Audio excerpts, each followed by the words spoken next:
Before we start, I also acknowledge the presence of the Mahila Congress President, Shillong, Anil Thomas, AICC Coordinator, Roslyn Turkey, former Assam MLA and AICC Coordinator, AICC Observer, as well as two candidates, Manuel Badwa from East Shillong and Bedrin Dakar, as well as Ronnie Lingle, Vice President, and all other office bearers, DCC Presidents Dr. Amalin, and other DCC Anthony Ward, and other office bearers of the party here. Thank you all, and I hand over the mic to Dr. Pala to start, Principal to start. Thank you, Anil Thomasi. On behalf of the Meghalaya Pradesh Congress Committee, I will like to welcome Jairam Ramesh ji, who is a colleague in Parliament and a very senior member in the party, and also Shillong ji, who has been here almost all the elections in Meghalaya. I also would like to welcome Manish Chatterjee, who is in charge for the state of Meghalaya, and Rahul. Also would like to welcome Advocate Anil Thomas ji, who has been here for quite some time, and Roslyn Turkey ji, who will be helping us in different areas for the election. I also would like to welcome Dr. Celestine Lundorf, who is the chairman of the manifesto committee, who's done a very good job so that we can release it today. I also would like to welcome Sanjay Das ji, a General Secretary MPCC, who have been running here and there for today's program.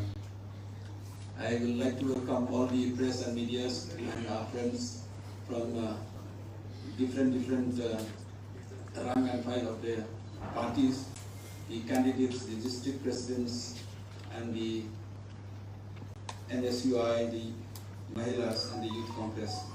So once again, on behalf of myself and my party, I welcome all of you.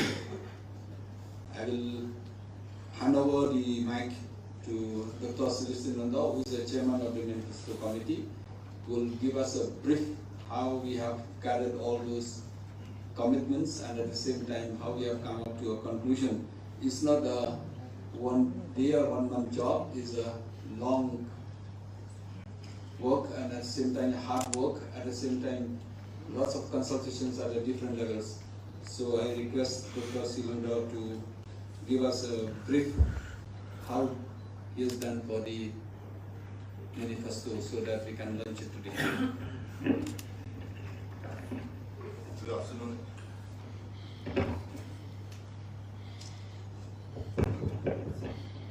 Good afternoon, everyone. Honorable MP Sri Jairam Ramesh ji, MPCC Chief and Honorable MP Vincent Pala, all the dignitaries on the dais, friends from the media, and all who are associated with this program. We are sitting here because of the culmination of 6 to 7 months of hard work. When we prepare for the election, we have advised all our grassroots workers to go and meet the people, feel the pulse of their needs, especially in the villages and in rural areas. The need of the people are different from different areas. Urban areas, needs are different. Rural areas, the needs are different. So, both urban and rural areas, our workers have interacted with the people. People below the poverty line, our workers have interacted with college students. Our workers have also interacted with workers who work in different fields. Our workers have also met friends from the media. Our workers have also interacted with people who are domestic workers, so on and so forth. So all the inputs that we get from our grassroots workers have been compiled, and we have named them one by one in our manifesto. So this hard work that has been really done by our workers, I salute all of them. And today is the day that when we go to the election, all the promises that we make here in the manifesto are real promises, doable promises, and promises that can be fulfilled. So I request our Honorable MP, Shri Jairam Rameshji, to unveil the manifesto for the 2023 elections of the Indian National Congress for the state of Meghalaya. We will all rise up on it from the dais.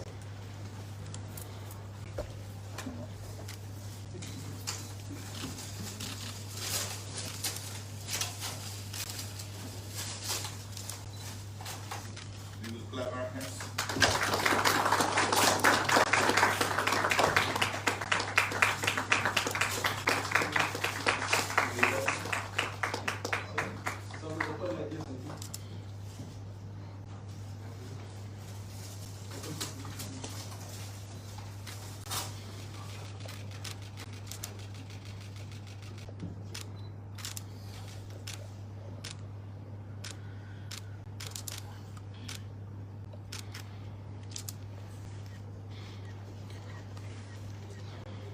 Thank you. Thank you.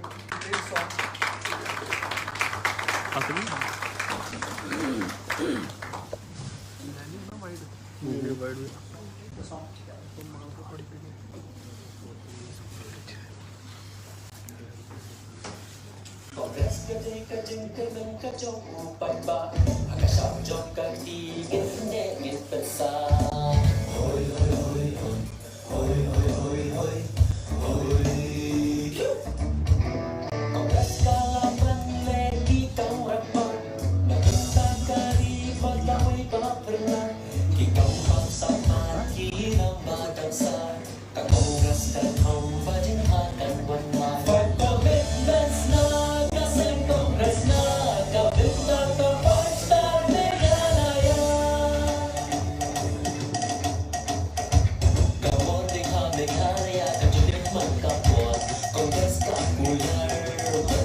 Thank you. This was the theme song for the Congress Party for this election along with the manifesto launch.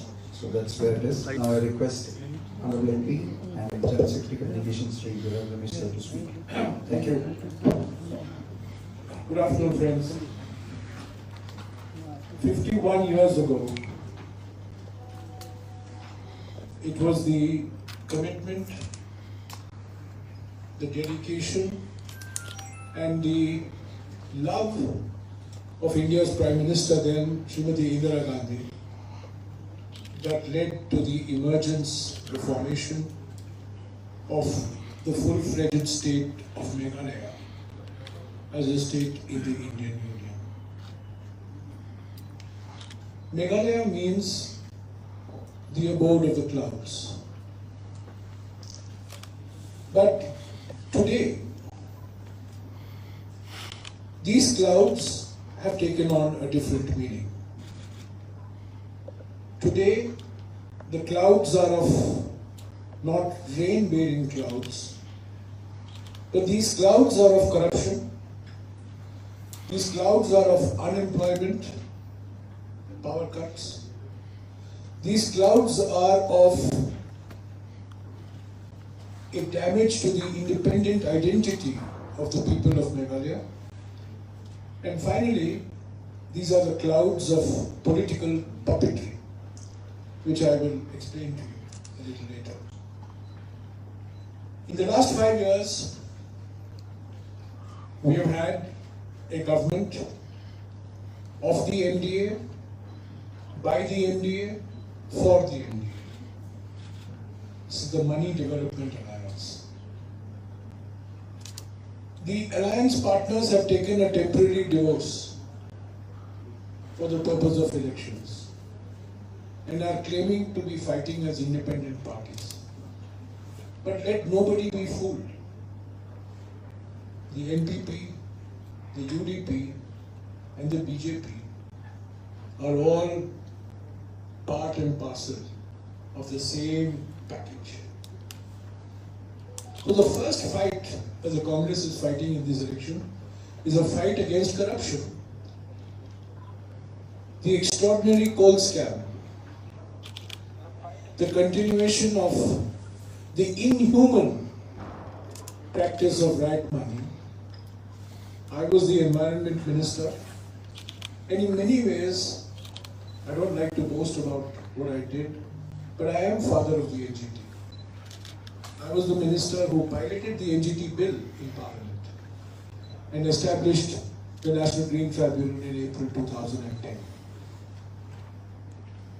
And it's extraordinary how the orders of the National Green Tribunal have been flouted in pursuit of private gains, private profits, in a most inhuman and degrading manner. Even COVID has not been spared. We have had huge corruption in this state as the COVID pandemic raged. So this election is for ridding Meghalaya of the virus of corruption. Second, I mentioned to you unemployment, power cuts, the extraordinary spread of the use of drugs amongst the youth of the state. Meghalaya is a state blessed with extraordinarily rich natural and human resources. But in the absence of productive jobs, in the absence of infrastructure, particularly power, youth will not be able to find avenues for fulfilling their full potential. So, the second point is that these are elections to fight against the unemployment that we see, the power cuts that have become part of daily life, and the growth of a drug culture. Thirdly, when Indira Gandhi moved the bill in Parliament to establish the independent state of Meghalaya, Meghalaya was given Schedule 6 status in the Indian Constitution. And for 50 years, almost 45 years, the Congress moved heaven and earth to respect the letter and spirit of Schedule 6 of the Constitution. Knowing the special needs of the people of Meghalaya, the tribal nature of Meghalaya, the religious and ethnic diversity of Meghalaya. But that is under threat today. The identity of Meghalaya, the ethnic identity, the religious identity, the social identity, the linguistic identity is all under threat because in the name of unity, the BJP and its allies propagate uniformity. It is only the Congress party that believes not just unity in diversity, but unity through diversity. If you strengthen diversity, you strengthen unity. If you weaken diversity, you weaken unity. The BJP wants uniformity. The Congress wants unity through diversity. And finally, the fourth cloud, political puppets. There is one puppet master. He sits in Delhi. And there are puppets in different states. Here there is one puppet called the NPP. There is another puppet called the UDP. And now there is a new third puppet that has come into Meghalaya politics. JMC, not TMC, JMC. Jonas Mukul Party, JMP. Be under no illusion. These are all part of the BJP's game plan. NPP is BJP's A team here, UDP is BJP's B team here, TMC or JMP is BJP's C team here, and BJP is the D team here. Congress is fighting a three-party or four-party alliance led by the BJP. BJP may not have electoral presence, but it has other presence. And you know what I mean. In spite of demonetization, there is a lot of monetization that takes place, thanks to the BJP. So the Congress party is fighting these clouds, the cloud of corruption, the cloud of unemployment, the cloud of the destruction of Meghalaya's identity, and finally, the cloud of a unholy alliance, BJP, NPP, UDP, TMC, who are all claiming to fight independently now, but mark my words, at the first opportunity, they will jump into bed together. So for the Congress, this is a watershed election. And I will give you only two indicators of what a transformational election this is for the Congress. Never before in any state of India, and I venture to say this because I am familiar with national politics, 47 out of 60 candidates are below the age of 45. It's never happened before in any state. It's happened in Meghalaya. 47 out of 60 candidates are below the age of 45. This is bringing youth to the fore.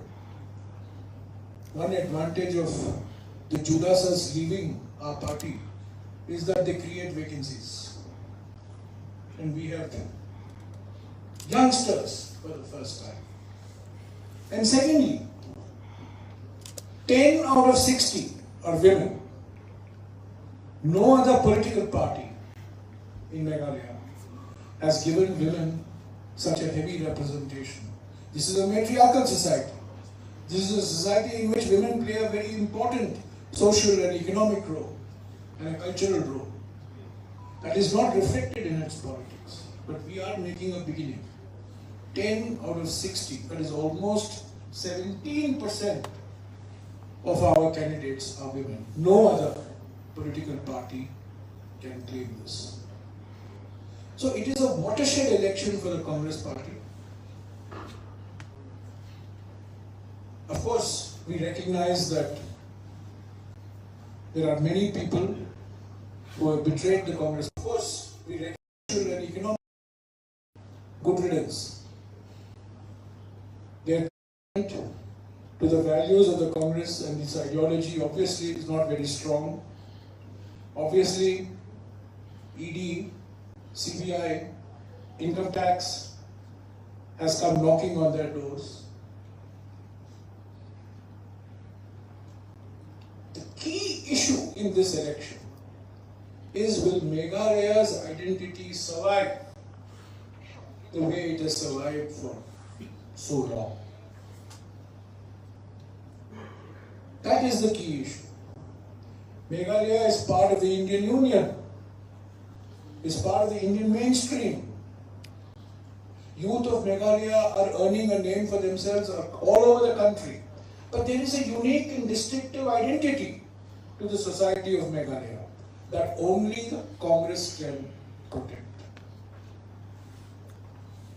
On the one side, you have a set of parties who will dictate what the identity of Meghalaya is from Nagpur or from Delhi. Or you will have another political party which will dictate what is good from Meghalaya from Kolkata.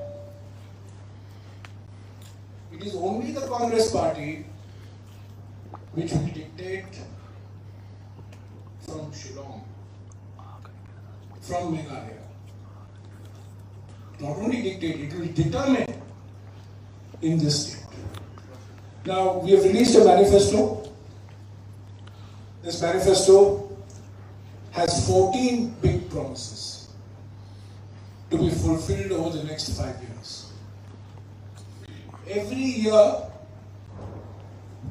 we will present a report to the people of Meghalaya, giving a report card on the status of implementation of each of the promises that we have made.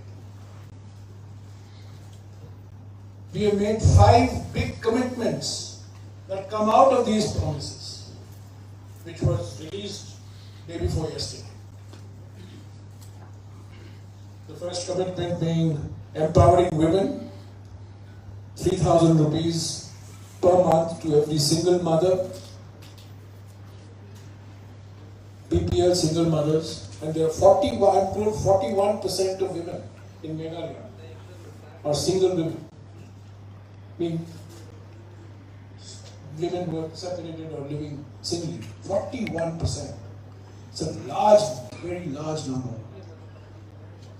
Second, we have promised a job to every household. Third, we have promised a power cut free Meghalaya. I mentioned that to you. Fourth, corruption free Meghalaya. Most important, we will have a law against corruption. We will implement this law. We will have an ombudsman. We will have strong anti-corruption machinery. And whatever the orders passed by legal authorities, like the National Green Tribunal, will be implemented fully. And fifth, we have promised a drug-free Meghalaya. These 5 promises come out of these 14 promises contained in our manifesto. As I said, manifesto is a very sacred document to us. We will have an annual report to the people of the implementation of this manifesto, and we will hold ourselves accountable to the people of Meghalaya for this manifesto. Finally, let me say a few words about the Bharat Jodo Yatra, which, as you know, started on the 7th of September and ended on the 30th of January. It was a 4,000-kilometer long yatra from Kanyakumari in the south, deep south, and ended in Srinagar in Jammu and Kashmir. It was a south to north yatra. And it was a yatra to unite Indians.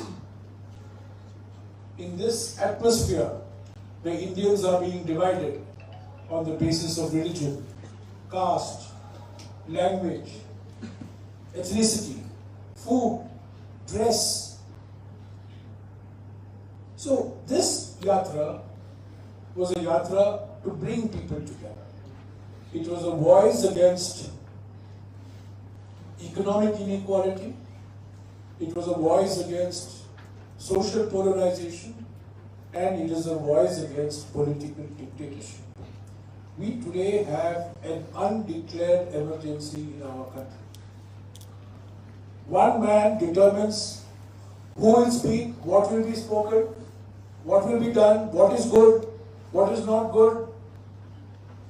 This is completely against what our constitution teaches.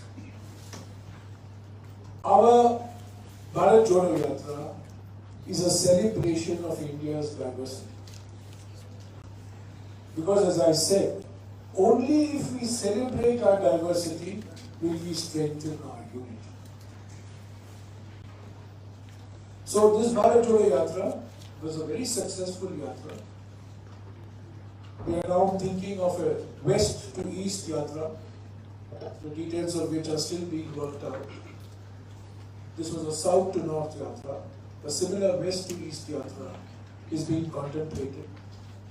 Because we believe that India's greatest threat today comes from the policies of the Prime Minister, from the BJP, of the RSS, which divides Indian society, which does not unite Indian society. So I congratulate my colleagues in the Meghalaya Congress, and we are approaching these elections with new energy, with new enthusiasm, and I believe that the people of Meghalaya will see a new spirit of the Congress and will vote on the 27th of this month for change, a vote against the clouds of corruption, a vote against the cloud of unemployment, a vote against the forces who want to deny Meghalaya's 6th schedule in letter and spirit, and a vote against political parties which will be controlled ultimately by one national party called the BJP, which is detrimental to the interests of societies like Meghalaya. Thank you. I'll take any questions you have later. Now I request the press to have the questions, if any. Thank you. We will go one by one, and the first one was raised from. There are mics on the table. There are mics on the table, please. I have all the time in the world. Let's go with that. You may ask him. I have one question. Is the mic on? Yes. On 3rd July 2019, the Supreme Court has lifted the ban on coal mining in Meghalaya. But there was a little effort on the part of the government to ensure scientific coal mining, started in Meghalaya. So the Congress, how will it ensure that scientific mining in Meghalaya starts and the livelihood of the people depending on coal mining restored? Madam, mining is an economic activity which creates employment. Let's accept this reality. But mining has to be done in an environmentally responsible manner. Mining has to be done in a humanitarian manner. And mining has to be done according to the laws of the land. I have been Environment Minister, and before that, as Commerce Minister, I have spent considerable amounts of time in Doki and all these places where coal mining takes place. I have seen initially the way coal mining was done. Later on, how it degenerated into that coal mining. I can assure you that the Congress Party will follow the laws which are there for environmentally responsible and humanitarian mining. A blanket ban on mining creates adverse consequences for employment. I, both as Environment Minister and as Minister for Power and Commerce and other ministers, I have always held this view that we must, whatever we do, whether it's mining, whether it is building, whether it is highways, whether it's roads, whether it's any infrastructure, we need infrastructure, we need jobs, but it cannot be at the cost of the environment. Meghalaya is an environmentally fragile area. We have to be extra careful in places like, you have seen what happened in Joshima. in Uttarakhand. So we have to be extra careful in these states, hilly states particularly.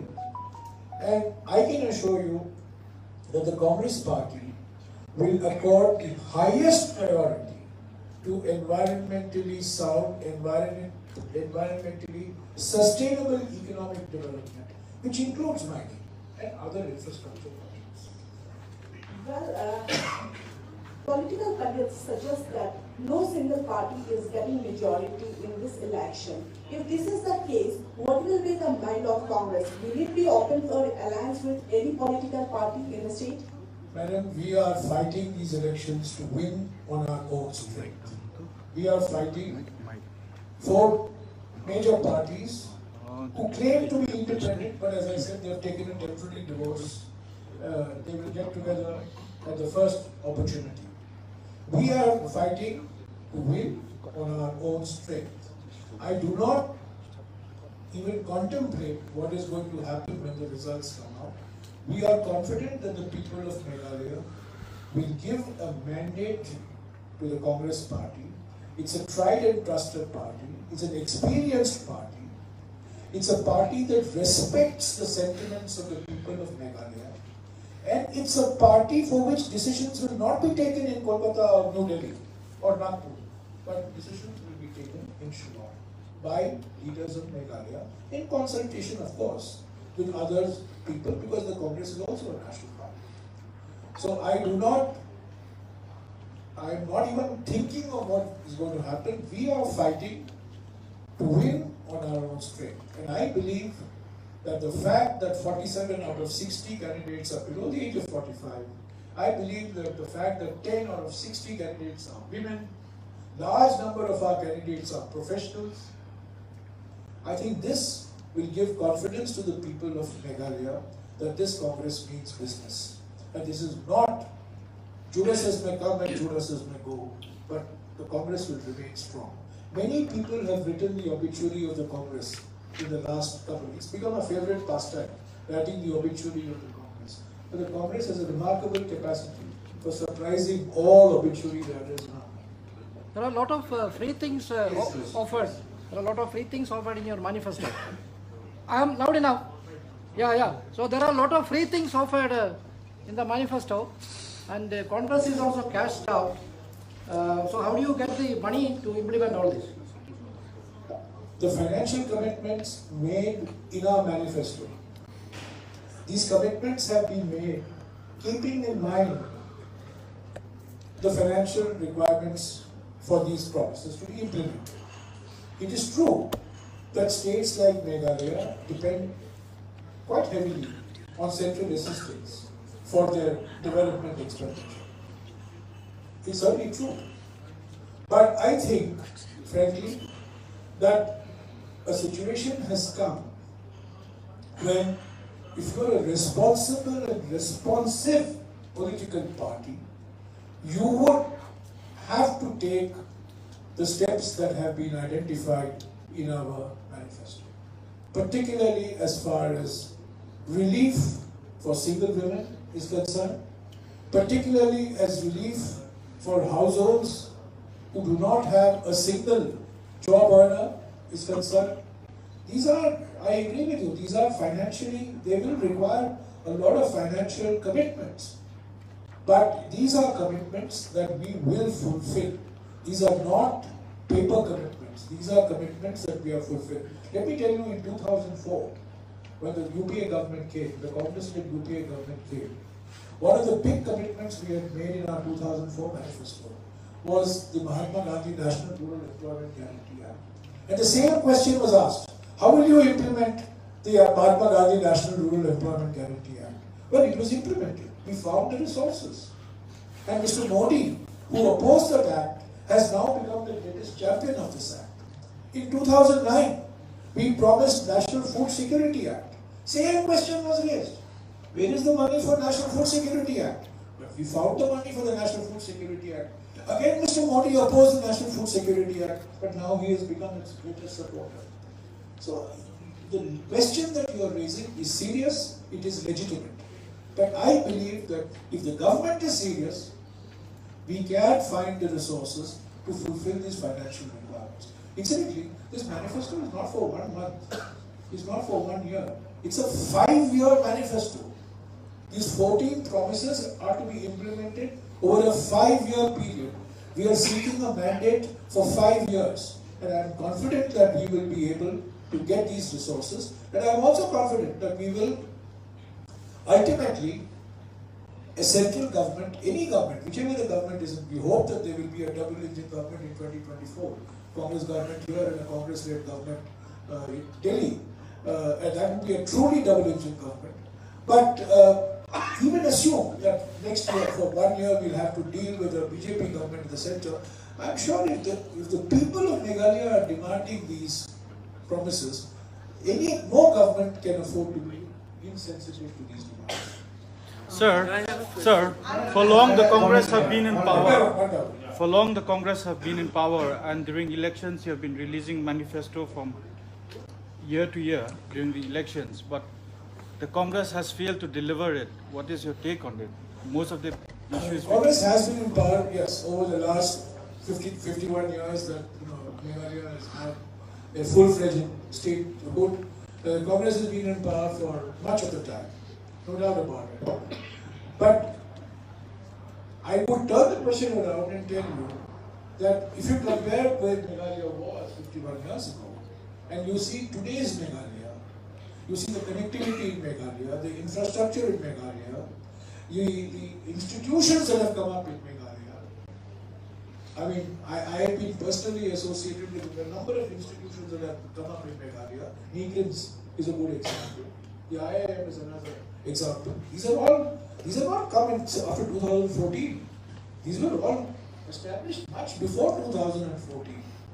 So the Congress has made many commitments which it has fulfilled. There are much more to be done. No doubt, much more to be done. There are new challenges, particularly the challenge of environment. Let me give you another example. When I was Commerce Minister, I spent 5 days in Meghalaya for giving new status to the curcumin content of turmeric. This is the unique product of Meghalaya. The curcumin content of turmeric. I don't have to tell you. But others in India had to be educated that haldi coming from Meghalaya has got special value. And from 2000, I came here in 2006 as Commerce Minister.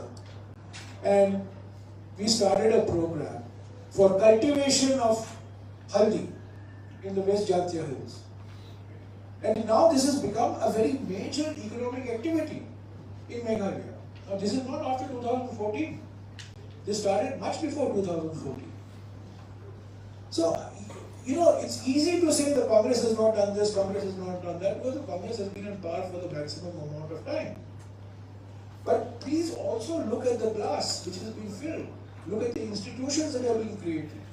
Look at the infrastructure that has been built. And most importantly, I would request you, most important contribution of the Congress to Meghalaya is to preserve and protect the identity of Meghalaya. That is the single most important contribution of the Congress Party. Schedule 6 of the Constitution. It is very easy to say Meghalaya should be part of the Indian mainstream without recognizing the ethnic, religious, linguistic, cultural diversity of Meghalaya. It is only the Congress Party that has protected that identity. And that is under threat today. I have a question. Let's go through one round. I have a question in the back. Let's go through one round and come back to you. Mr. I don't follow one journalist, one question model. Not one nation, one tax. Would you agree? Just a minute. We have on most of the regional parties here in Meghalaya and even the local parties. They are supporting BJP-led alliances with the belief that it's very difficult for the Congress to form the government at the center. So what's your take on that? And this is the reason they are supporting BJP-led alliances. I can only tell you that in 2004, nobody gave the Congress a chance. And we formed the government. In 2009, nobody gave us a chance. We came back with an increased majority. So, people are entitled to their opinions. And I also told you that, you know, when people leave you after getting the full benefits of being in the Congress party, and after Mr. Ghulam Nabi Azad, I think the one person who has benefited most from the Congress party is Mr. Mughal Khan. Now, if people who have benefited from the Congress party decide to give it a kick in pursuit of their personal ambitions, I can't help it. It's their choice that they have made. But I can tell you that repeatedly the Congress party has been written off, and repeatedly the Congress party has bounced back.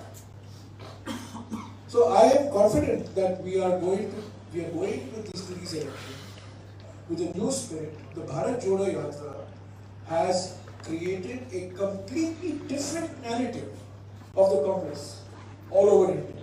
And I can tell you, not in Meghalaya, but other states, I can tell you political parties who would not talk to me in Parliament today are coming to asking me, when can they come and meet me to discuss Indian politics, not 2024, but discuss political development. So yes, the BJP is spending a lot of money. The BJP also has more than money. The most powerful instruments in the hands of the BJP, the Trishul of the BJP, ED, CBI, income tax.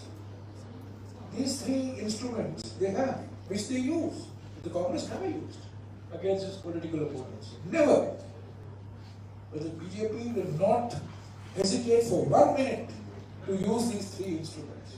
So naturally, all these small political parties are vulnerable, and they, go and join. They are saying that. But let's see. We are hoping that the people of Meghalaya will give these Judas's the answer that they deserve. This is Abhijit. As you are talking about Bharat Jodo Yatra, and this elections in 3 states comes just after that, do you think that the mandate which will be given by the voters will be a true reflection of Bharat Jodo Yatra's success? Bharat Jodo Yatra had nothing to do with the elections. Nothing whatsoever to do with the elections. It just so happens that these 3 state elections are coming now. I did not believe that the Bharat Jodo Yatra was responsible for our victory in Himachal Pradesh. Much less do I believe that the Bharat Jodo Yatra was responsible for our very disappointing performance in Gujarat. Because from day one, we have been saying that the Bharat Jodo Yatra is an ideological yatra. It's not an electoral yatra.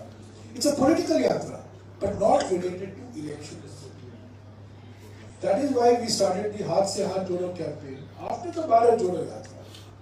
So the Bharat Jodo Yatra was to deal with the ideology of the Congress, to deal and combat with the ideology of the BJP and the RSS, the 3 ideologies that we are opposing: economic inequality, social polarization, and political dictatorship.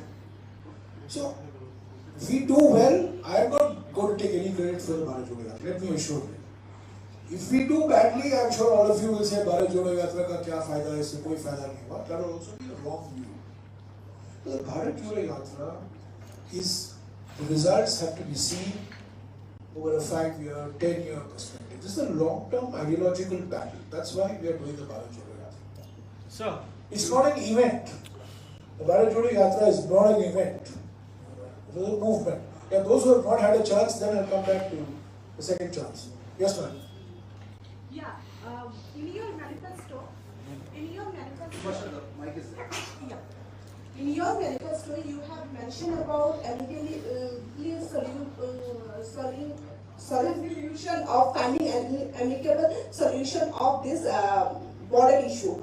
So right now, 12 out of 12, 6 areas of differences are sorted out by the government. So will you revoke this boundary agreement signed with Assam?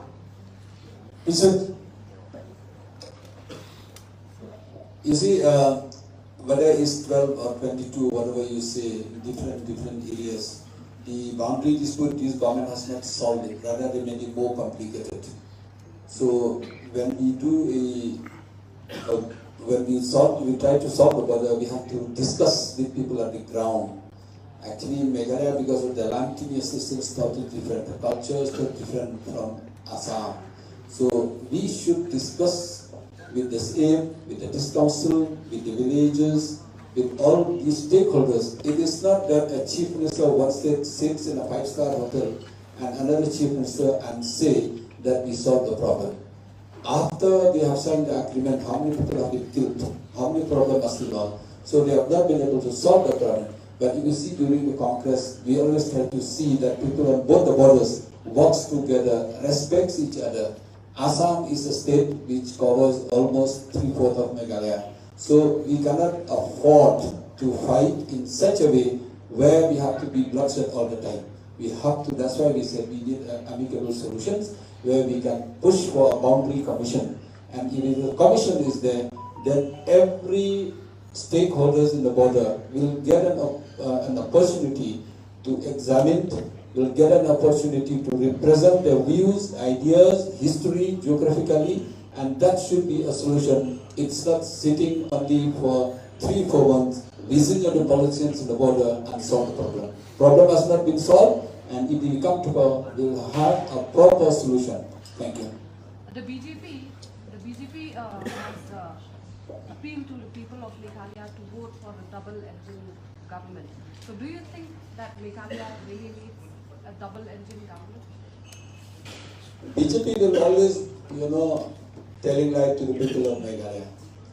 If you see in the last election, the manifesto, they said that coal will be opened in 180 days. Now, more than 5 years, has not been there. BJP now is threatening the people of Meghalaya. If you don't vote for BJP, then you will not get money. If you don't vote for BJP, then you cannot form the government. This is a democracy. The BJP cannot run whether it's double engine, single engine, and 10 engines. It's the people of Meghalaya who run Meghalaya, it's the leaders of Meghalaya who run Meghalaya. So the BJP, I doubt BJP will get even two members in the last time they have got only 2 because those run from the Congress. Though the question of double engine or single engine doesn't arise in Meghalaya. It's the people of Meghalaya to decide, it's not the BJP to decide. The BJP says to the states, have a double engine government in the state. A double engine government in Guwahati, double engine government in Shillong, double engine government in Agartala. While it itself has a double engine government in Delhi. So, you know what I mean? Yes, sir. Just another question. And that double engine government is under grave threat of being derailed. Because one of the engines is under attack, one of the engines has been found to be a fraudulent engine, and this whole Modi-Adani affair will bring out the truth of how Mr. Adani has benefited from the Modi regime, how all airports have been privatized in favor of Mr. Adani, how all ports have been privatized in favor of Mr. Adani, how railways, power distribution, power generation, gas distribution, take whichever economic activity, Mr. Adani is the prime beneficiary. And the Prime Minister does not even mention in his Lok Sabha and the Rajya Sabha addresses this severe crisis that we are going through because of the manipulation of this one engine which is driving the central government. Sir, you mentioned that you will manage the fund for some of the promises that are there in the manifesto. I'm talking particularly about the single mother scheme. It's one thing to manage the fund, then there is another thing is where is the country headed to, The Supreme Court has observed that these treaties will lead to economic disaster, and it is a distortion of the informed decision of the voters. Many TNC and all, they have promised heaven and earth on this one. Don't you think Congress, being the oldest party, could have done something better? I think it's a very important question. When we did a survey, we found that our society is deteriorating because of the family problems in our society. The only way we have to bring back our society is to help the mothers. We have calculated it will cost us not more than 200 crores in a year. I can tell you from the economic point of view, as of today, only the limestone which Meghalaya is producing 50,000 tons every day. If you collect the revenue, it will cost us almost 365 crores in a day. But the real collection is not even 80 crores in a day. So there's a leakage of revenue of almost 250 crores in a year, not in a day, in a year. Almost 250 crores leakage of revenue in a year, and only from cement factory from limestone. So with that money is enough for us to serve the purpose for the single mother. And number two, for electricity, as of today, in many of the areas, the efficiency is only 70 to 80%. 30% to 20% leakage. To help in electricity, if we can serve that, we can increase the efficiency from 80% to 95%, which is doable. All over the world, the efficiency is 97, 98%. Why not in Meghalaya? People of Meghalaya are good, cooperative, and people of Meghalaya, they don't like stealing. So only way is that the government has to stop the stealing, and people, we have to educate the people. So the electricity which we have as of now, 180 crores unit in every year. If we do with that 36 crores unit we can save. With that money we can still give for electricity. That's why we have done enough homework for all this. I agree with you, it's it's challenging, but it's doable, and I think we can do it more than enough. One more question to... One minute. This lady asked a question on gradual mining of coal. I was Power Minister in 2008 and I came to Meghalaya, and we were then looking at the uranium deposits in Meghalaya for feeding our nuclear program. In 2009 I became Environment Minister and I came back to Meghalaya because I had a completely different perspective from large number of civil society organizations in Meghalaya that uranium mining, they are opposed to uranium mining. And I remember, if my memory serves me right, Don Cooper Roy was the Chief Minister. I talked to the Chief Minister and I said, look, these are legitimate concerns. We have to address these concerns. It's one thing to say that we must have uranium mining. Of course, you must have uranium mining because your nuclear plants need uranium. But if people are worried, if people have concerns that this is having adverse health impacts, public health impacts, then I'm afraid as Environment Minister I cannot, I cannot be party with this. So in fact, in 2010, as Environment Minister, I took steps to ensure that uranium mining in Meghalaya was not opened up. Until today, that remains the case. Almost 13 years have passed by. Day before yesterday, Jitendra Singh, the minister in charge, said in Parliament that we have rich uranium deposits in Meghalaya and we want to develop those rich uranium deposits. I kept quiet. But the fact of the matter is, this is the difference between the BJP and the Congress. That one looks upon these deposits as something to be grabbed, as something to be developed for private profit, whereas the Congress party is always sensitive to the environmental consequences of what happens, whether it's limestone, whether it's uranium, whether it's coal. These are natural resources, but environment is equally important for the health and livelihoods of people, particularly in states like Meghalaya. One question. You are the worst affected in terms of desertion of MLAs. Don't you think this present anti-defection law should be thrown to the dustbin and a new law should be put in place? Desertion of MLAs creates numerous opportunities for other young men and women to come into politics and build their careers. So, for every one deserter, for every one Judas, we have 10 Pauls and 10 Matthews and 10 Anthonies. What about the anti-defection law?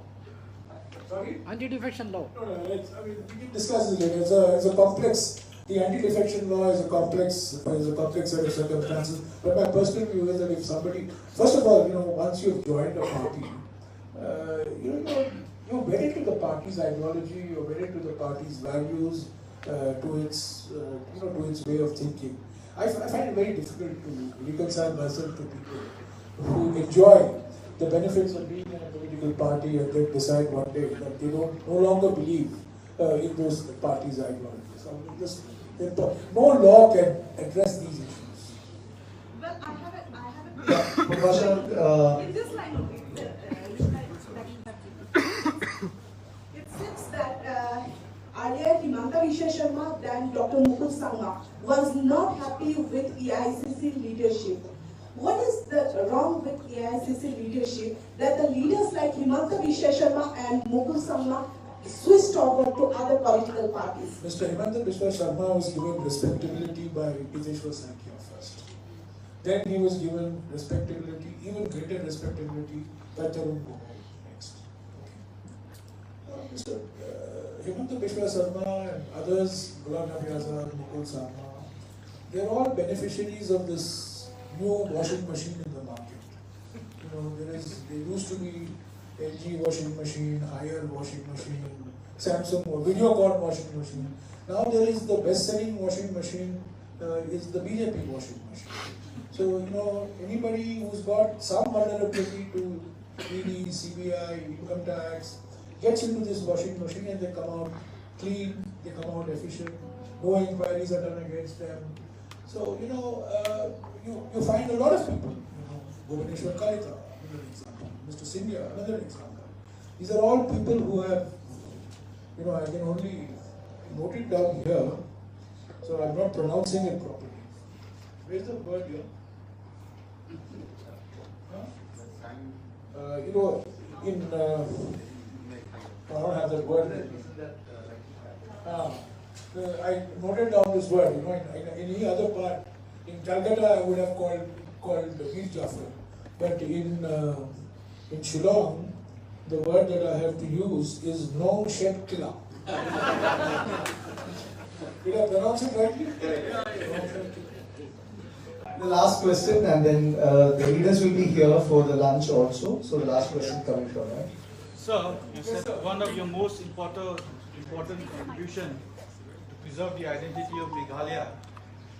So my question is, right from 2010, there's a demand for the inclusion of the Khasi language in the 8th schedule when the Congress was in power, both in center and the state. Why was the Congress silent on it? Yeah, you are right. We have been trying right from not even 2010, I think right from 2009. After I became an MP, we worked very hard, but to include any language in the 8th schedule, lots of criteria are required. So it looks a lot of census, a lot of collection on the ground.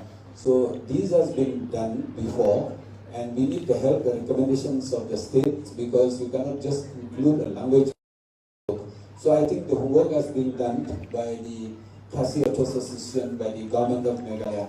I think on the inclusion of the Khasi language or Garo language in the 8th schedule, all of us in the same page, be it any other parties. A resolution has been passed in the floor of the House in Legislative Assembly when the Congress was in power. Same was limited by there. So I hope very soon that once the government will have taken all those criteria into consideration, I think we should have no problem on it. But it does not mention anything in your manifesto. Yeah, whatever the issues which we don't mention in the manifesto which lie with the subject of the central government.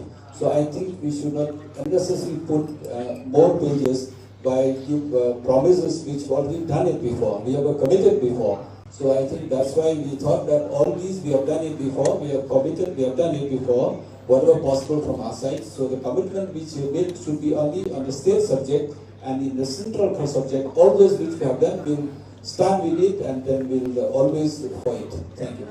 Thank you. And let me just address this issue. I'm personally, speaking personally, I'm 100% in favor of including languages Khasi, Garo. In fact, I myself have been fighting for Bhojpuri, the whole language, the tribal language, Adivasi language which happened. But unfortunately, there's an elaborate process, elaborate consultative process, and the requirements are very, very complex and complicated. And you know, it's taken years for languages to be included in the 8th schedule. There is a demand for Bhojpuri. At some point of time, I remember I was told by the Home Ministry when I was pleading for the whole language that there are something like 150 demands for inclusion of languages into the 8th schedule. But the important point that you have raised, why is it not there in the manifesto? This manifesto has commitments which the state government of Meghalaya will do. The reason why it does not find a place in the manifesto is because that is a decision that the central government has to do. Of course, the state government will do heaven and earth, but this manifesto deals with decisions to be taken by a Congress government in Shillong when it gets the trust and confidence and the mandate of the country. Mr. Ramesh. Thank you. Last question, and then after this, the leaders will be here for the lunch also, and we will play the official song with a small performance. Yes, please, the last question. This DBT of 3,000 to single mothers, do you think this might also encourage more broken families? I do think, and I think we also, while discussing, we thought that every 2 years we'll do a impact assessment. Suppose we give it first year, second year. Normally for the first year, you need to do a lot of research, you need to do survey, you need to update all the data. So then we'll do an impact assessment. We'll do an impact assessment and we'll do lots of homework, how it affects us. But I think economically, if the women is strong, the community, especially the Khasis and Jaintias and Karo community will be strong. This money is not given to the women alone, the children. We have seen personally in the ground how the children they stop studying because they don't have anything. And some of them they stop going to hospital, how this suffers because they don't have anything. That's why we made this commitment. Our commitment is to unite, not to break. Our commitment is to build the society, not to destroy the society. Thank you. Frankly, it was a revelation to me that 41% is the figure for single mother households in that's quite an astonishingly large figure. So beginning has to be made somewhere for providing social security. I think this is the minimum level of social security that can be provided to facilitate education of children. Therefore, these are single mothers. Thank you very much. I request the dais to be here in that itself, and then request the performers to come, and then we are playing our official theme song for this election. Thank you. Please be seated, please be seated. And the leaders will be here for the lunch following this, and you can have the questions and interactions with the leaders here. All journalists are requested to be to remain seated and join us for the lunch. Yeah, please.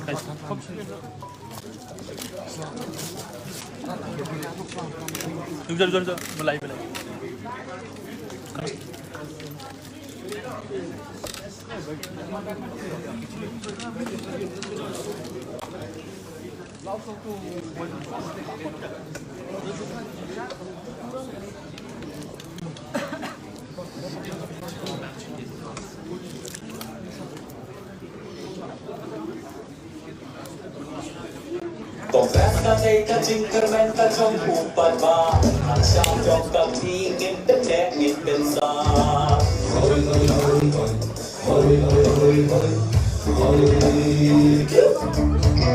Pagkasta laban legi kang raka Nabintang karibat laway kang pernay Ikapang sapat tirang badangsa Kang kongres kang hamba jing akan wanwa Pagkawit masna kasih kongres na Kawit na kawal sa Meghalaya Kapon dengan Meghalaya Kademan kapon Kongres kagular Bandung duhor Dikhatam Tumbang ni hasal Salam Kisah singkong Abang Jalanan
Thank you all, and thank you all the dignitaries.